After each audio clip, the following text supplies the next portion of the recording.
Hello everyone, welcome back to Awesome GK YouTube channel. Monokol আজি ভিডিওতে আমি কেটামান অসমীয়া সাধাৰণ জ্ঞানৰ প্ৰশ্ন আলোচনা কৰিবলৈ ওলাইছো। এই প্ৰশ্নসমূহ আপোনালোকৰ আগন্তুক গ্ৰেড 3 গ্ৰেড 4 পৰীক্ষাৰ বাবে অতিকৈ সহায়ক হ'ব পাৰে। হেহে ভিডিওটো শেষলৈকে ভালদৰে চাই থাকক। মনকল আজি ভিডিওৰ কোৱেশ্যনসমূহ ডিসকাস কৰাৰ আগতে আমি আপোনালোকৰ বাবে এটা প্ৰশ্ন ৰাখিছো। এই কোৱেশ্যনটোৰ শুদ্ধ উত্তৰটো আপোনালোকে কমেন্টত নিশ্চয় জনাই দিব। প্ৰশ্নটো হৈছে ভাৰতবৰ্ষৰ প্ৰথম প্ৰকাশিত বাতৰি কাকতখনৰ নাম কি? তো ইয়াৰে অপচন কেইটা দিয়া আছে টাইমছ অফ ইণ্ডিয়া, দা হিন্দু, সমাচাৰ আৰু বেংগল গেজেট। ভাৰতবৰ্ষৰ প্ৰথম প্ৰকাশিত বাতৰি কাকতখনৰ নাম কি? আপোনালোকে কমেন্টত ইয়াৰ আনসাৰটো জনাই দিব। আমি ইয়াৰ নেক্সট ভিডিওত আপোনালোকৰ আনসাৰটো জনাই দিম। এতিয়া আমি আজি ভিডিওৰ কোৱেশ্যনসমূহ ডিসকাস কৰো হওক। প্ৰথম কোৱেশ্যনটো হৈছে সামগ্ৰী হলনি কৰা প্ৰাচীন প্ৰথাটো কি বোলে? What is the ancient practice of exchanging goods for goods is called? তো ইয়াৰে শুদ্ধ উত্তৰটো যে অপচন সি বিনিময় প্ৰথা বা এক্সচেঞ্জিং প্ৰেক্টিস। সামগ্ৰী হলনি কৰা প্ৰথাটোক বিনিময় প্ৰথা বুলি কোৱা হৈছিল। নেক্সট কোৱেশ্যনটো হৈছে জোনবিল মেলা অসমৰ ক'ত অনুষ্ঠিত হয়? Where is the Jonbeel fair held in Assam? ইয়াৰে কাৰেক্ট আনসাৰটো অপচন সি মৰিগাঁও। অসমৰ মৰিগাঁও জিলাত জোনবিল মেলা অনুষ্ঠিত হয়। নেক্সট কোৱেশ্যনটো হৈছে কিমান চনৰ পৰা আমাৰ দেশত পঞ্চবাৰ্ষিক পৰিকল্পনা আৰম্ভ হৈছিল? In which year was the 5-year plan introduced in our country? Correct আনসাৰটো option A 1951।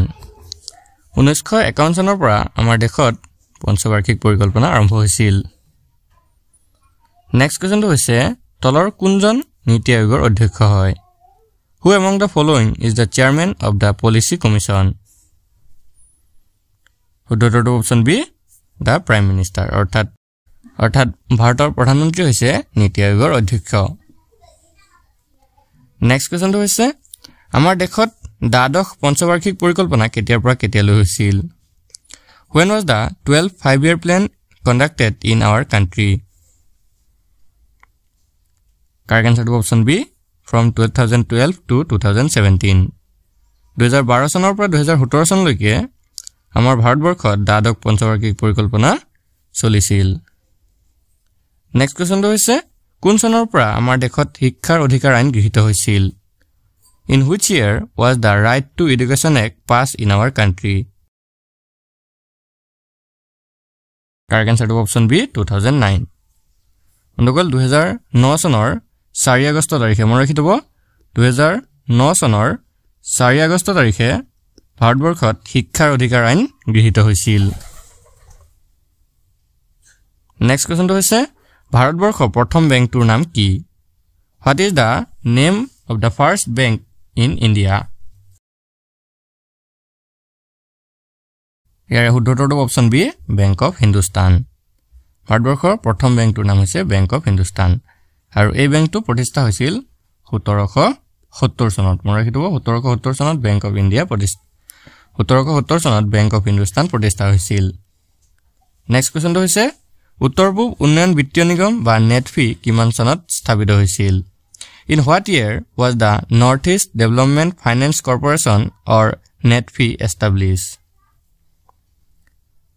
The correct answer is option A 1995 বন্ধুসকল 1995 চনৰ 9 আগষ্ট তাৰিখে মনত ৰাখি থব 1995 চনৰ 9 আগষ্ট তাৰিখে নেটফি প্ৰতিষ্ঠা কৰা হৈছিল। নেক্সট কোৱেশ্যনটো হৈছে ভাৰতীয় ৰিজাৰ্ভ বেংক কেতিয়া স্থাপন কৰা হয়? When was the Reserve Bank of India established? Correct আনসাৰটো অপচন সি 1935 1935 চনৰ 1 এপ্ৰিল তাৰিখে 1935 চনৰ 1 এপ্ৰিল তাৰিখে ভাৰতীয় ৰিজাৰ্ভ বেংক প্ৰতিষ্ঠা কৰা হৈছিল। নেক্সট কোৱেশ্যনটো হৈছে অৰ্থনীতি বিজ্ঞানৰ পিতৃস্বৰূপ বুলি কাক কোৱা হয়? Who is considered the father of economics? খুবই ইম্পৰ্টেন্ট কোৱেশ্যন হয়। সো ইয়াৰে শুদ্ধ উত্তৰটো option B Adam Smith. Adam স্মিথক অৰ্থনীতি বিজ্ঞানৰ পিতৃস্বৰূপ হিচাপে জনা যায়। নেক্সট কোৱেশ্যনটো হৈছে তলৰ কোনজন ব্যক্তিয়ে 1998 চনত অৰ্থনীতি বিজ্ঞানৰ নোবেল পুৰস্কাৰ লাভ কৰে? Who among the following person won the Nobel Prize in Economics in 1998? ইয়াৰে শুদ্ধ উত্তৰটো অপচন বি অমৃত্য সেন। বন্ধুসকল 1998 চনত অমৃত্য সেনে অৰ্থনীতিৰ ক্ষেত্ৰত নোবেল বঁটা লাভ কৰিছিল নেক্সট কোৱেশ্চনটো হৈছে তলৰ কোনকেইটা খনিজ সম্পদ অসমত পোৱা যায় Which of the following mineral resources are found in Assam? Kudotor option D, all of this. অৰ্থাৎ ওপৰ আটাইকেইটা কয়লা, তাম, জিপসাম আটাইকেইটা খনিজ সম্পদ অসমত পোৱা যায়। নেক্সট কোৱেশ্চনটো হৈছে অসমৰ নিবনুৱা হাৰ কিমান? What is the unemployment rate of Assam? বন্ধুসকল ইয়াৰে শুদ্ধটোৰ অপচন D 17.1%। অসমৰ নিবনুৱা হাৰ হৈছে 17.1%।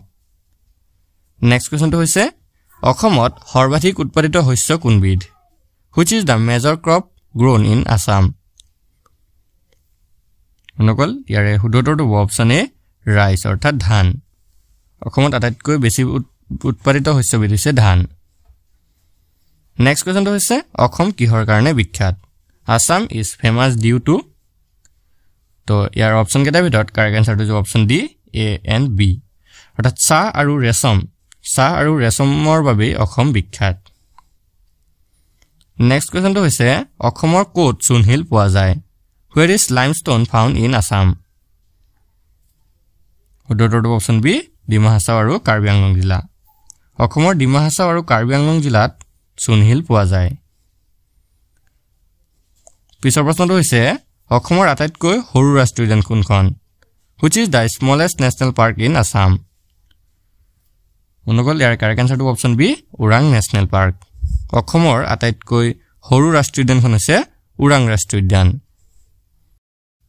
নেক্সট কোৱেশ্চনটো হৈছে অসমৰ আটাইতকৈ পুৰণি ৰাষ্ট্ৰীয় উদ্যান কোনখন Which is the oldest national park in Assam?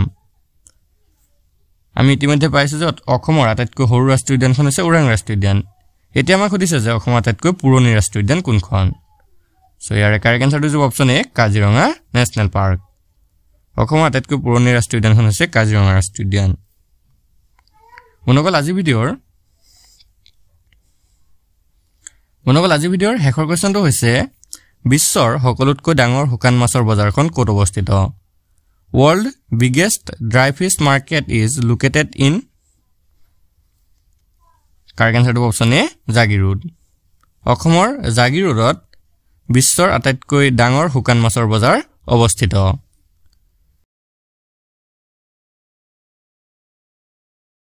বন্ধুসকল আজি ভিডিঅ'টো আপোনালোকৰ বাবে ইনফৰমেটিভ হলে ভিডিঅ'টো এটা লাইক কৰি দিব আৰু এনে ধৰণৰ ডেইলি নতুন নতুন ভিডিঅ' পাই থাকিবলৈ আমাৰ চেনেলটো সাবস্ক্ৰাইব কৰি দিব আৰু লগতে থকা বেল আইকনটো দবাই দিব ধন্যবাদ